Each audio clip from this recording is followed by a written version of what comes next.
I'm fine. I won't lose my mind. I don't. You want, he said, like pizza was going to fix the fact that he accidentally revealed my adoption during a dinner argument. The funniest part, my adopted parents are way cooler than my biological family probably would have been. They support my dreams, they're hilarious, and they order way too much pizza when they mess up. I told them that night, you're stuck with me now. Adoption papers or not, but...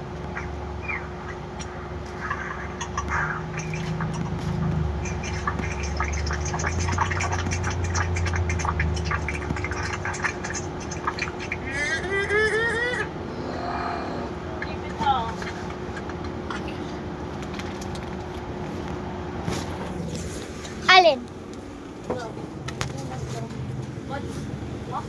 Tingya ka. Kuya, ito.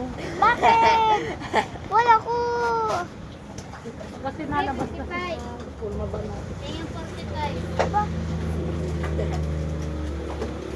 Di ba ito yung 45? Dalawang kayo